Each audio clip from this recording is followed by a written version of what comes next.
बच्चों, इस वीडियो में हम लोग सॉल्व करेंगे एनसीईआरटी के एक्सरसाइज 13.3 का question number 10।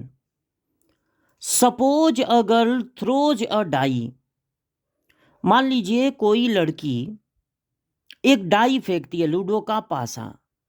If she get 5 और 6, अगर उसको 5 या 6 मिले, सी टॉसेज अ कॉइन 3 टाइम्स, वो एक कॉइन को 3 टाइम टॉस करती है।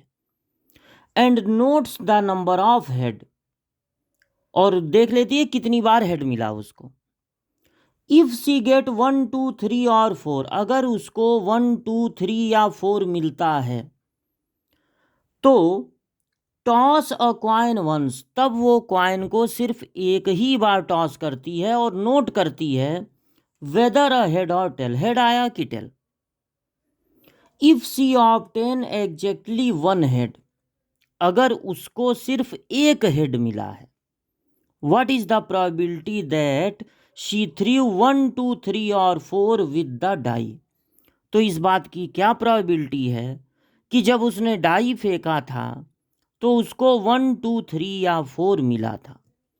अब देखिए यहाँ पर आपको दो इवेंट दिख रहे हैं। एक इवेंट है टू गेट, मान लीजिए वो इवेंट ए, टू गेट 5 और 6, और दूसरा इवेंट है टू गेट 1 2 3 और 4।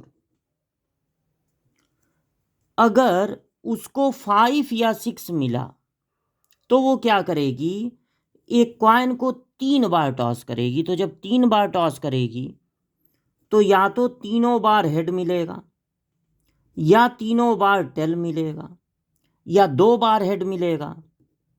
तो head head tail, head tail head, tail head head, या एक बार हेड मिलेगा। Head tail tail, tail head tail, tail tail head. इन्हीं 8 आउटकम्स में से कुछ मिला होगा। अगर उसको डाई फेंकने पर 1 2 3 या 4 मिले तो वो क्वाइन को एक ही बार टॉस करेगी, मतलब या तो तब हेड मिलेगा या फिर टेल। अब देखिए दो कैटेगरी बन रही हैं, लेकिन डाई फेंकने पर इन दोनों में से एक ही काम हुआ होगा, या तो 5 6 में से कुछ आया होगा या 1 2 3 4 में से कुछ आया होगा। और ये कंडीशनल भी है, ये बता दिया गया if she obtained exactly 1 head.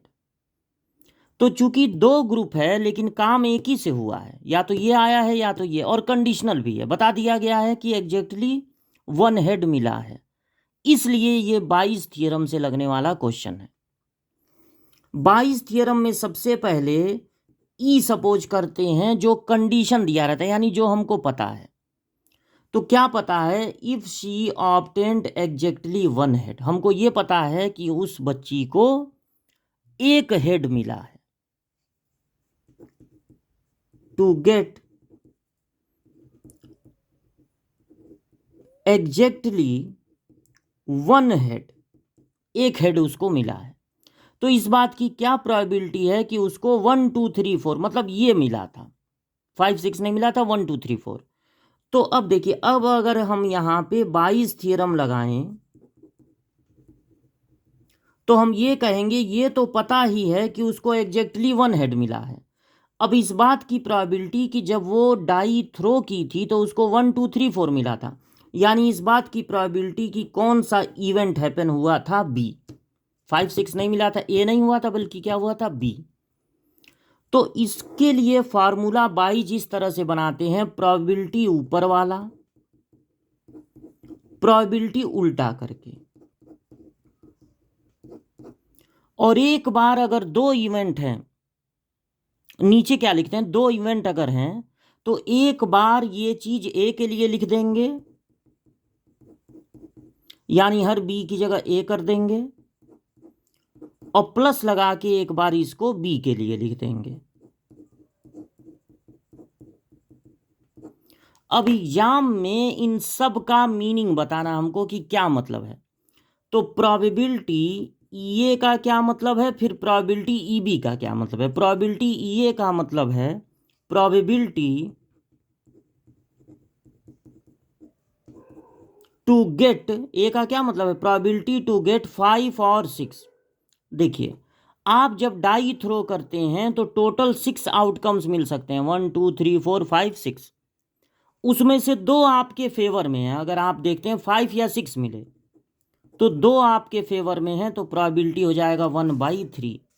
अब आप बताएंगे कि क्या मतलब है प्रोबेबिलिटी ईबी का। प्रोबेबिलिटी ईबी का मतलब है प्रोबेबिलिटी टू गेट बी वाला, यानी 1 2 3 या 4। तो जब आप डाई थ्रो करते हैं तो 6 आउटकम्स मिल सकते हैं, उसमें से 4 इस समय आपके फेवर में हैं, तो प्रोबेबिलिटी हो जाएगा 2/3। अब आपको बताना है क्या मतलब है प्रोबेबिलिटी E/E का। तो देखिए, जब प्रोबेबिलिटी में 2 चीज़ें अपान में हो तो उसको कहते हैं कंडीशनल प्रोबेबिलिटी। कंडीशनल प्रोबेबिलिटी का मतलब होता है कि नीचे वाला हमको पता है और ऊपर वाले की प्रोबेबिलिटी देखनी है। तो ई है, मतलब ए हैपन हुआ है ये हमको पता है, और ई क्या है, टू गेट एग्जैक्टली 1 हेड, यानी probability to get exactly 1 head on tossing, मतलब जब ए हो रहा हो तो 3 कॉइन टॉस किए हैं, ऑन टॉसिंग 3 कॉइन, या एक ही कॉइन 3 बार। तो अब देखिए, यहां पर आपको प्रोबेबिलिटी देखनी है, तो यहां टोटल 8 आउटकम्स हैं और उनमें कितने में एग्जैक्टली 1 बार हेड आया है। ऐसे आपको 3 मिलेंगे जब एग्जैक्टली 1 बार हेड आया हो, तो प्रोबेबिलिटी हो गया 3/8। अब आप बताएंगे कि प्रोबेबिलिटी E/EB का क्या मतलब है। मतलब EB हो रहा है, मतलब इवेंट बी हो रहा है, बी हो रहा है, तब आपको ई मिले। ई का मतलब हो गया एग्जैक्टली 1 हेड, यानी जब बी हुआ था तो आप कितना कॉइन टॉस किए थे, एक कॉइन एक ही बार टॉस किए थे। तो probability to get exactly 1 head on tossing coin once, एक बार अगर आप कॉइन को टॉस करते हैं तो एक हेड आने की प्रोबेबिलिटी क्या होगी, 1/2, यानी ये आपको पुट करना है 1/2। जब ये सारी बातें बता दिए तो जो फार्मूला आप बनाए हैं उसमें ये सब रखना है। तो पहले फार्मूले में क्या है, प्रोबेबिलिटी ईबी, तो वो है 2/3। अब यहीं से देख देख के नोट कर देंगे। और जब ईबी हुआ हो तो प्रोबेबिलिटी E/EB 1/2 था। फिर एक बार ए के लिए लिखेंगे तो ए की प्रोबेबिलिटी थी 1/3, और इंटू जब ए हो रहा है तो प्रोबेबिलिटी हो जाए 3/8। फिर ये बी वाला नोट कर देना है, 2/3 इंटू 1/2। अब ऊपर यहाँ पे हर जगह अलग अलग चीज़ें हैं तो ये कैंसिल भी कर दीजिए, 1/3, नीचे 3 कैंसिल हो गया, 1/8, प्लस ये 2 कैंसिल हो गया, 1/3। अब ऊपर तो 1/3 है, नीचे 8 और 3 का एलसीएम हो जाएगा 24, तो 3 + 8 यानी हो जाएगा 11, 11/24। अब यहाँ लिख दे रहे हैं 1/3, और इस डिवाइड को मल्टीप्लाई में चेंज कर देंगे तो 24 ऊपर चला जाएगा, 11 नीचे, 3 8 जा 24, यानी प्रोबेबिलिटी हो जाएगा 8/11। तो इस तरह से डाई को जब थ्रो किया गया तो उसको 2 अलग अलग इवेंट में बांट दिया गया है, या तो 1 2 3 4 मिले या 5 6 मिले, और इनमें से एक ही काम हुआ होगा। और ये कंडीशनल भी है, बता दिया गया है कि एक हेड मिला है, इसलिए यहाँ पर बाइस थ्योरम लगेगा।